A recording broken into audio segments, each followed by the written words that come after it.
నమస్తే నేను అర్చన. ఇక డీటెయిల్స్కి వెళ్దాం. మావోయిస్ట్ నేత నారాయణరావు పోలీసులు ఎదుట లొంగిపోయారు. నారాయణరావుతో పాటు మరికొందరు మావోయిస్టులు ఏపీ డీజీపీ హరీష్ ఎదుట లొంగిపోయారు. ఏపీ డీజీపీ హరీష్ మీడియాతో మాట్లాడుతున్నారు. ఇప్పుడు అలా చూద్దాం. మావోయిస్ట్ ఉద్యమం అనేటువంటిది ఈరోజు తనకు అప్డేట్ కాకలేకపోవడం, పరిస్థితులకు అనుగుణంగా అప్డేట్ కాకలేకపోవడం అనేటువంటిది మెయిన్ కారణం.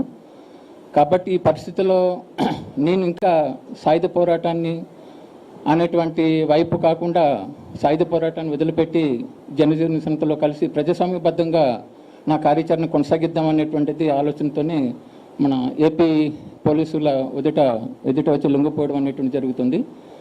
కాబట్టి ఇక్కడ నుంచి నా కార్యాచరణ అంతా కూడా ప్రజాస్వామ్యబద్ధంలో కొనసాగుతుంది అనేటువంటిది మరొక సందర్భంగా మన మిత్రులందరికీ కూడా తెలియజేస్తూ ముగిస్తున్నాను.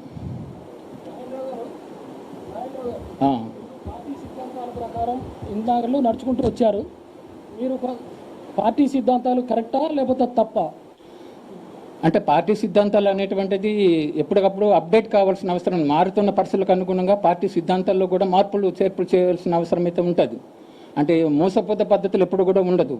కాబట్టి ఆ అప్డేట్ కావడం లేటంటే పార్టీ సిద్ధాంతాలు అనేటువంటి కాలేకపోయింది అనమాట.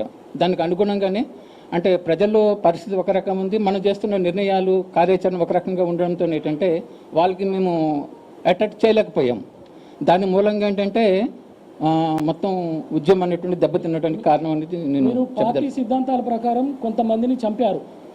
మరి వాళ్ళ కుటుంబ సభ్యులకు మీరు ఏం సమాధానం చెప్తారు?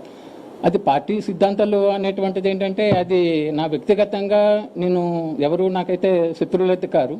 ముఖ్యంగా ఆ రోజు కమిటీలు తీసుకున్న నిర్ణయాల్లో భాగంగా నేను అందులో పార్టీగా వన్ ఆఫ్ ది మెంబర్గా పార్టీ అయినా తప్ప ఇందులో చంపిన వాళ్ళు నాకు ఎవరు శత్రువులు కారు. అది వ్యక్తిగతంగా నేను చేసింది అయితే మీ కాదు. పార్టీ నిర్ణయాల్లో భాగంగా నేను కొన్ని సంఘటనలో పార్టిసిపేట్ చేయడం జరిగింది. అయితే అందులో మెయిన్ పాత్ర అయితే నాది కాదు, వన్ ఆఫ్ ది మెంబర్గా పార్ట్ కావడం అనేటువంటిది నా వైపు నుంచి జరిగింది. ఖచ్చితంగా కూడా సార్. ఎందుకంటే అంటే ఈరోజు చంపిన వాళ్ళు అనేటువంటి కాదు, ఇంకా ఈరోజు ఇంకా చాలామంది చనిపోయినటువంటి వాళ్ళు కూడా ఆ రోజు తీసుకున్నటువంటి అది తప్పకుండా అది నా వైపు నుంచి అయితే అది పొరపాటు అనేది ఒప్పుకుంటున్నాను.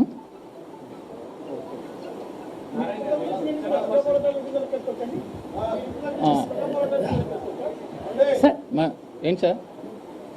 Okay sir. సార్ నేను సార్ అయ్యో నేను ఏంటి సార్